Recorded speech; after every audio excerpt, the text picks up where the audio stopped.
Mantra 4. Bien qu'il ne quitte jamais son royaume, Dieu est plus rapide que la pensée. Nul n'est aussi prompt que lui, et même les puissants dévas, qui pourvoient l'air et la pluie, ne peuvent l'approcher. Il les gouverne tous sans même avoir à se déplacer. Sa perfection est sans égale. Teneur et portée. Même les plus grands philosophes ne parviendront pas à connaître Dieu, la personne absolue, à travers leur système spéculatif. Seuls les dévots auxquels il accorde sa grâce peuvent l'approcher. La Brahma Samhita l'enseigne. S'ils ne sont pas dévots, les philosophes auront beau parcourir l'espace pendant des millions d'années à la vitesse du vent ou de la pensée, ils se trouveront encore infiniment loin de la vérité absolue. La Brahma Samhita continue en disant que Dieu, la personne suprême, demeure dans un royaume transcendantal, connu sous le nom de Goloka, où il se divertit éternellement. Mais par sa puissance inconcevable, il peut simultanément être présent dans toutes les parties de sa création. Le Vishnu Purana compare cette puissance à la lumière et à la chaleur du feu. Tout comme le feu peut répandre chaleur et lumière dans toutes les directions à partir d'un seul point, Dieu, la personne absolue, peut diffuser partout ses différentes énergies, même s'il réside en permanence dans ce royaume spirituel. Les énergies du Seigneur sont innombrables, mais on peut les regrouper en 3 catégories principales. La puissance interne, la puissance marginale et la puissance externe, chacune d'entre elles se partageant à son tour en une multitude de subdivisions. Tous les êtres, les animaux, les hommes et jusqu'aux grands dévas dotés du pouvoir de commander aux divers phénomènes naturels, le vent, la lumière, la pluie, sont des manifestations de la puissance marginale du Seigneur. L'univers matériel, lui, est créé par la puissance externe du Seigneur, et le monde spirituel, où il siège en personne, est la manifestation de sa puissance interne. Les différentes énergies du Seigneur se manifestent donc partout.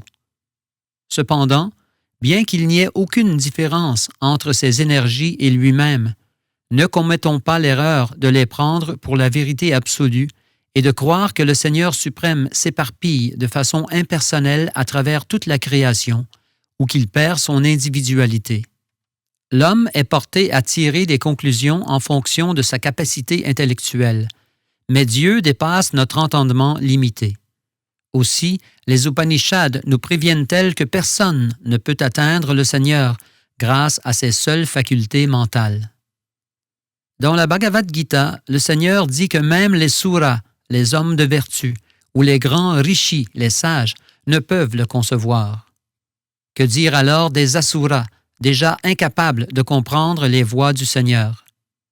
Ce mantra de la Sri Ishopanishad indique très clairement que sous son aspect ultime, la vérité absolue est une personne absolue.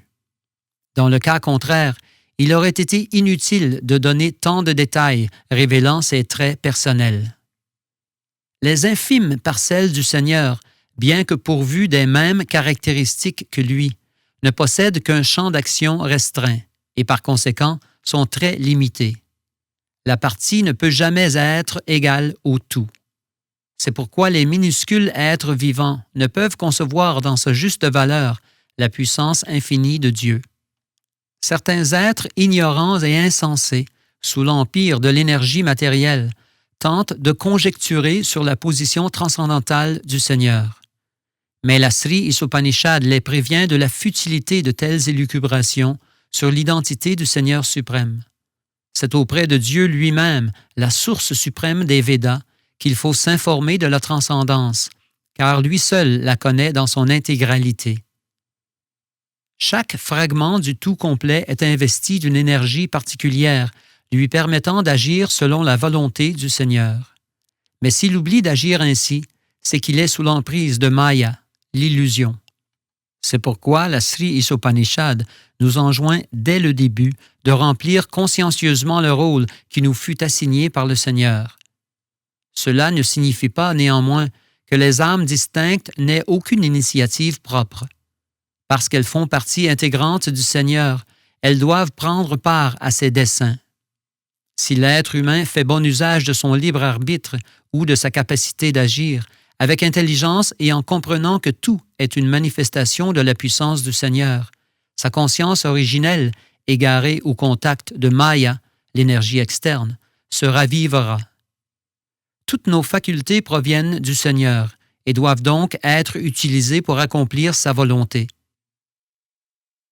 Celui qui adopte cette attitude soumise de service peut seul connaître le Seigneur. La connaissance parfaite suppose la connaissance du Seigneur sous tous ses aspects, ainsi que la connaissance de ses pouvoirs et de la manière dont ses pouvoirs agissent selon sa volonté. Le Seigneur en personne a livré ses enseignements dans la Bhagavad Gita, la quintessence de toutes les Upanishads.